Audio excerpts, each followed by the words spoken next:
Quinn Shows Off. It was a warm spring night on the island of New Florida, and the sun had set and the moon was shining bright in the sky and the stars were twinkling. Passenger trains kept very busy while people were asleep while they did their work.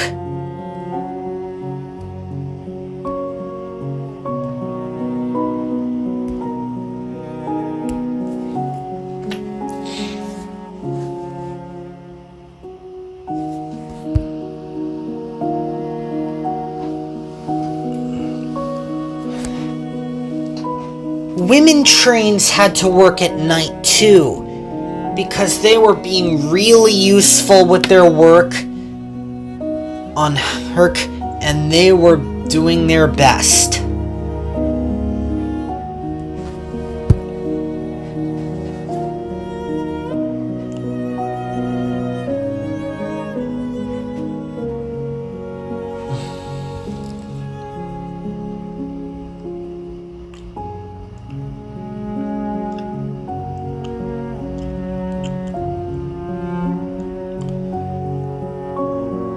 The stars twinkled all night long from 8 o'clock p.m. to midnight.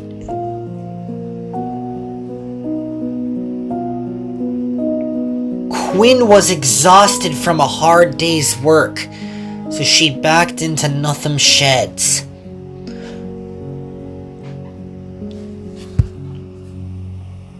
All the engines went to sleep at once. When morning broke, Mr. Cakester arrived. "A new branch is being made today," he said. "Quinn, I want you to collect the containers and bring them to Oakwood." "Sounds like a plan, sir," Quinn said, and she steamed off to Squetham.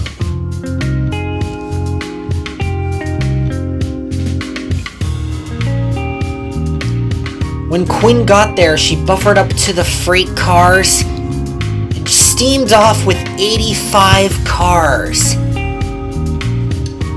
"This is a lot," grunted Quinn when she got to the yard. She shunted her freight cars into place for 85 wagons.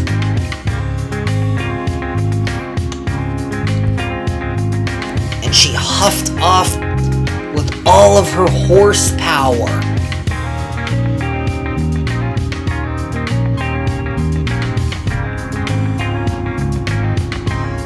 "This is a lot of cars," Quinn said to herself, "because I'm being the best women train ever." Then a big passenger train came into view.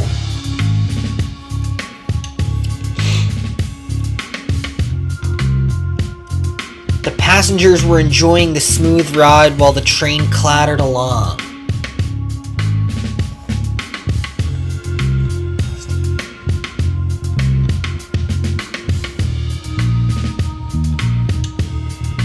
A man was buying a snack in the cafe car. "This is the longest train I've ever had," said Quinn. 85 cars led by a small engine is a lot. Then Lauren was parked in a siding. She was surprised to see a long line of freight cars and coaches. "That's a long train, Quinn," Lauren said. "I know it is, Lauren," said Quinn, "but I have to handle it myself." And then she steamed into the tunnel. "This is the longest freight train I've ever had," Quinn said to herself, and she steamed out the other side. Then she saw some tank cars in the siding. Then there was trouble. The freight cars were very heavy, and they pushed Quinn down the hill. "Oh, help!" moaned Quinn. "I can't stop!" but due to the weight of the train, it pushed Quinn down the hill.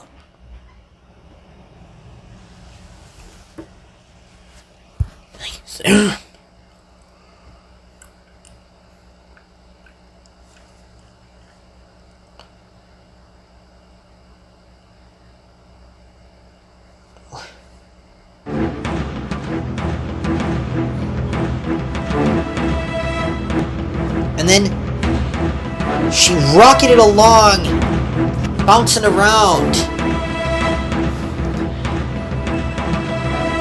My brakes have failed! My brakes have failed!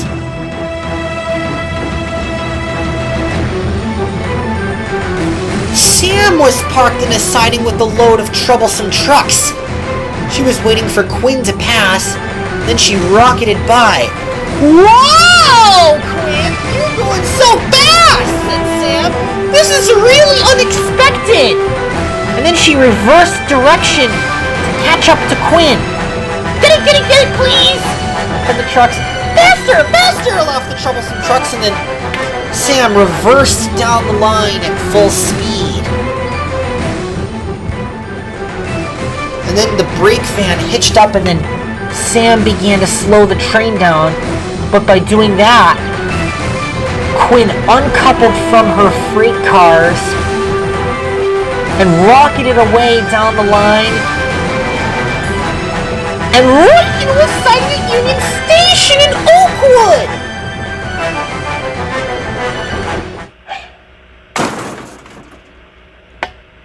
Oops! Moaned Quinn. Just then, Lauren came to pull her back onto the rails.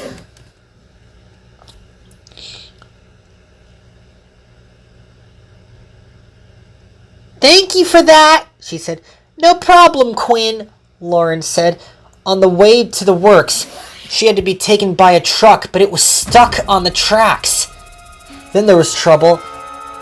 Sasha was fast approaching with her express train.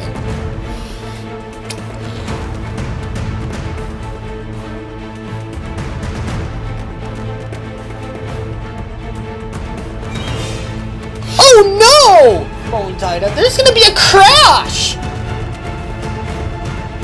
Alexia, the woman train, came along too. Make way for me, said LaShonda.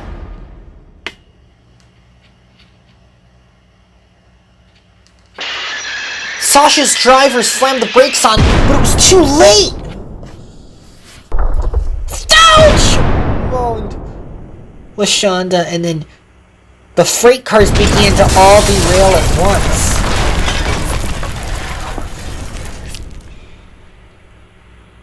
Luckily, no one was hurt, but the freight cars were derailed and many others were off the tracks.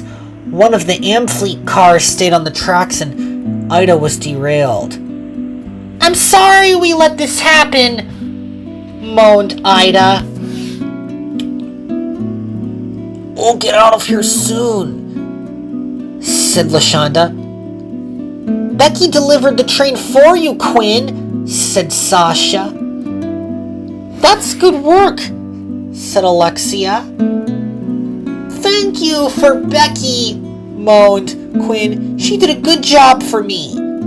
After the wreck was cleaned up, the section of track was reopened, and the trains began to work hard on the tracks, and Quinn liked working with the other engines, and she never made a mistake about derailments again.